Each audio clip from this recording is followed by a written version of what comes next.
11 मई को शादी, 16 मई को हत्या की प्लानिंग, 23 मई को पति राजा का कत्ल और 10 जून को कबूला जुर्म। ये कहानी है सोनम रघुवंशी की, जिसने हनीमून पर करवा दी पति की हत्या। सोनम पति के मर्डर के इल्जाम में पुलिस की गिरफ्त में है। सोनम समेत बाकी सभी आरोपियों ने अपना गुनाह कबूल कर लिया है।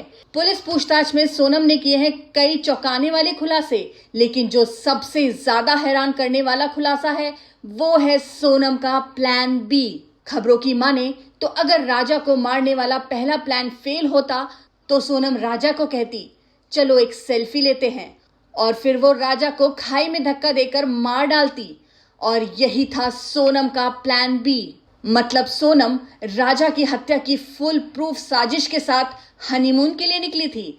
हनीमून पर जाने का उसका मकसद सिर्फ और सिर्फ एक ही था, राजा को मौत के घाट उतारना।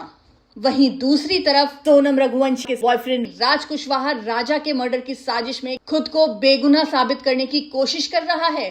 खबरों की माने तो राज ने पुलिस को बताया कि वो राजा को नहीं मारना चाहता था, लेकिन सोनम के खूनी दिमाग में सिर्फ और सिर्फ राजा की हत्या की साजिश चल रही थी। राज ने पुलिस के सामने ये भी कहा कि उसके साथी विशाल, आकाश और आनंद भी हत्या नहीं करना चाहते थे, लेकिन सोनम ने उन तीनों की मेघालय की टिकट बुक कर दी थी, तो वो घूमने के इरादे से चले गए। लेकिन वहां जाकर सोनम ने सभी पर दबाव बनाया कि उन्हें किसी भी हाल में राजा की हत्या करनी होगी।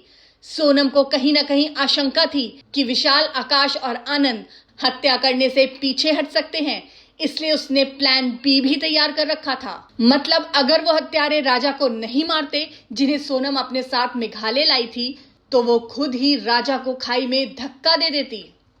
राजा के कत्ल में इस्तेमाल किए गए हथियार ऑनलाइन मंगाए गए थे, जिसकी पेमेंट सोनम ने ही की थी।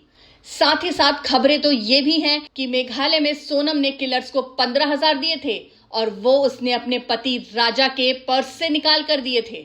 सोनम के मिलने के बाद से सोनम का परिवार अपनी बेटी के साथ खड़ा रहा। सोनम के घर वाले अपनी बेटी को बेगुनाह बताते रहे, लेकिन जैसे ही पुलिस ने खुलासा किया कि सोनम ही है कातिल, तब इस केस में एक भावनात्मक मोड़ आया।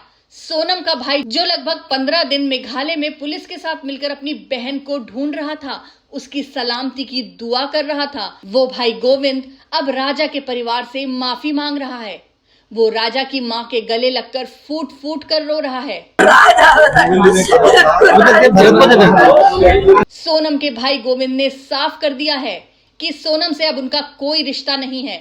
राजा उनके लिए बहुत खास था और उसकी हत्या के लिए सोनम को फांसी मिलनी चाहिए। मेघालय पुलिस जब चारों आरोपियों को इंदौर एयरपोर्ट लेकर पहुंची तो लोगों का गुस्सा फूट पड़ा। एक यात्री ने राज कुशवाहा को थप्पड़ जड़ दिया।